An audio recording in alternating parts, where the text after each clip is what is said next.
तो hello friends, कैसे हैं आप लोग। तो जैसा कि आपको पता है कि हम लोग मैथमेटिक्स थर्ड जो वीडियो सीरीज है उसको हम डिस्कशन कर रहे हैं और लगातार यूनिट नंबर 4 के रिगार्डिंग चीजें आपको लगातार मिल ही रही हैं। और आज हमारा लैपलास ट्रांस जो आपका ट्रांसफर है, ट्रांसफॉर्म है, उसका इन्वर्स हम डिस्कस करने वाले हैं कि लैपलास इन्वर्स क्या होता है, किस तरीके से उसके अंदर के फॉर्मूलाज होते हैं। उन सारे पॉइंट पे हम डिस्कशन करने वाले हैं। लेकिन अगर आपने अभी तक हमारे मैथमेटिक्स थर्ड के प्लेलिस्ट को एक्सेस नहीं किया है तो जरूर उस प्लेलिस्ट को एक्सेस करिएगा। प्लेलिस्ट का लिंक आपको नीचे डिस्क्रिप्शन बॉक्स में मिल जाएगा, आप वहां से उसे चेकआउट कर सकते हैं। आइए वीडियो को स्टार्ट करते हैं।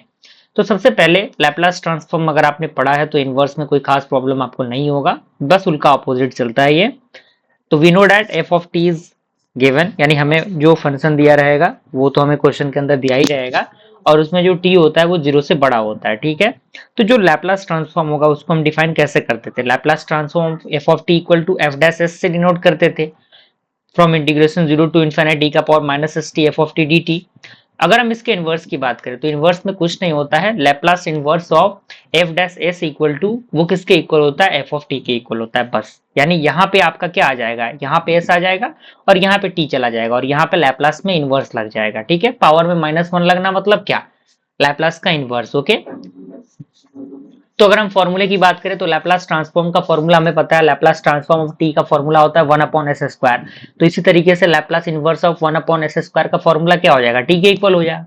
यानी एक अगर आप पता है तो दूसरा आपको ऑटोमेटिकली याद हो जाएगा। लैपलास ट्रांसफॉर्म ऑफ 1 क्या होता है, वो किसके इक्वल होता है, 1/s के इक्वल होता है कि नहीं।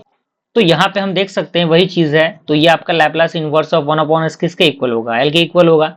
इस तरीके से लैपलास ट्रांसफॉर्म ऑफ टी का पावर 3 किसके इक्वल होता है, 3 फैक्टोरियल एस का पावर 3+1 जो कि आपका 6/s का पावर 4 होता है। तो इसी तरीके से लैपलास इनवर्स ऑफ 1/s का पावर 4 की किसके इक्वल होगा, टी का पावर 3/6 के इक्वल हो जाएगा, ठीक है ना। वही चीजें हैं।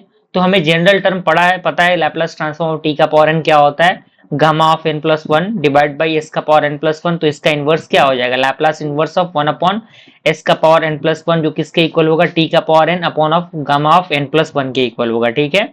इसी तरीके से लैपलास ट्रांसफॉर्म ऑफ e का पावर at की हम बात करें तो ये 1/s माइनस ए होता है। तो इनवर्स में 1/s माइनस ए किसके इक्वल होगा, e का पावर at के इक्वल होगा।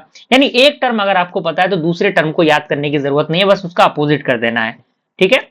Laplace transform of sine eighty क्या होता है, a/s² प्लस a²। तो Laplace inverse of 1/s² plus a² किसके इक्वल होगा, 1/s साइन एटी के इक्वल होगा, ठीक है। अगर हम cos एटी की बात करें तो s/s² प्लस a² होता है। तो Laplace inverse of s/s² plus a² किसके इक्वल होगा, cos एटी के इक्वल होगा। अगर हम साइन एटी की बात करें तो a/s² माइनस a² होता है। तो इनवर्स में आपका s/a² माइनस a² किसके इक्वल होगा, 1 ए साइन एच एटी के इक्वल होगा। इस तरीके से सारी चीजें आपके सामने दी गई हैं, आप इन सारे फॉर्मूलाज को आप नोट डाउन करके इसको कंप्लीट कर सकते हैं। कोई परेशानी दिक्कत आपको इसके अंदर नहीं होनी चाहिए। अगले वीडियो के अंदर हम लोग प्रॉपर्टीज को डिस्कस कर लेंगे और उनको कंप्लीट करेंगे। Thank you.